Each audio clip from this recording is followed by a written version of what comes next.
Ako si Maricel Ramos, 42 years old, JNT rider ng Santa Rosa, Laguna. Nag-start po ako sa JNT July 16, 2022. Naging OFW po ako sa Hong Kong. Hindi na po ako nakabalik sa Hong Kong gawa ng pandemic.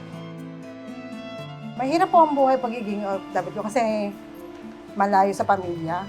Pero nilabanan ko po lahat yun para sa kinabukasan ng mga anak ko. Tinataguyod ko sila as solo parent po. And then, kahit po mahirap ang pagiging JNT rider, lumalaban pa rin ako para sa kanila. Dati po kasi akong kahera sa water station. Nagtanggalan po kasi humina po. So, kailangan ko po maghanap ng trabaho. Kaya naisipan ko pong mag-try sa JNT na bilang rider. At pinalad naman po ako na matanggap po sa JNT. Kay Ate Maricel, wala akong naging problema. Since po nung nag-start siya, isa siya sa mga top performer namin. Hindi siya bumababa ng 98% sa performance. Usually, 100 o 100% talaga, wala siyang balik. Sa pagiging delivery rider, mahirap po siyempre po sa umpisa. Pero nagiging happy pa rin naman po kasi na-deliver po namin lahat ng mga parcel ng ligtas sa mga customer at may ngiti sa kanilang lobby. Ang pinakamatinding pagsubok na pinagdaanan ko sa buhay dito sa pagiging rider ng JNT, yung araw-araw po kami nasa kalsada, di po namin alam kung about sa kaligtasan po namin. Tsaka yung mga attitude po ng mga customer. Di po namin po alam kung paano ko sila ipiplease. Habang tumatagal po, nakakagaanan ko na po ng loob yung mga customer at nakukuha ko yung loob nila. Nakangiti po lagi sila, excited po makuha yung mga parcel nila. Pag naka-rest day po ako, lagi po ako hinahanap sa mga nag-reliever sa akin pag wala ako. Isa siya sa mga nagiging katuwang ko sa pagtuturo sa mga bago at ganun din sa mga matatagal na.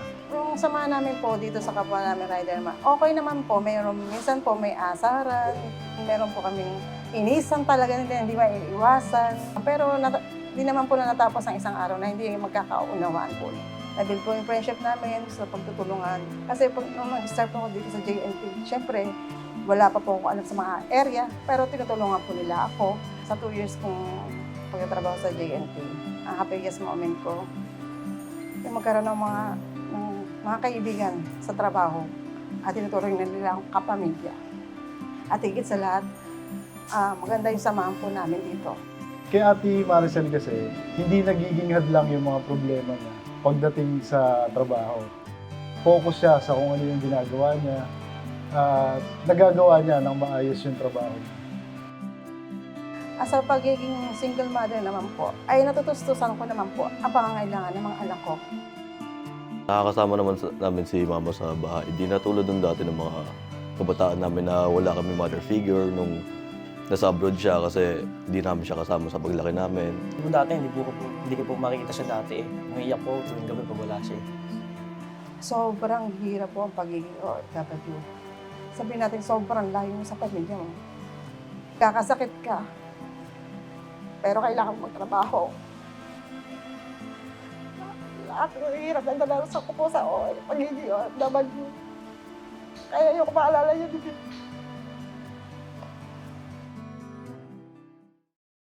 Hello ate! Hi! Tigil mo, sunod ka sa amin, bibigyan ang bagong helmet. November 8, 2023, second wave ko po yun. Papunta na po ako sa area ko. And then, all of a sudden, nasa likod ko po pala ang isang vlogger. Sinundan po niya ako at pinahinto sa isang open space para po bigyan ng isang helmet. Papasalamat din po ako sa kanya kasi laking tulong din po yung binigay niya po sa akin. Uy, parang sinukot ah. Parang ako yata sa akin.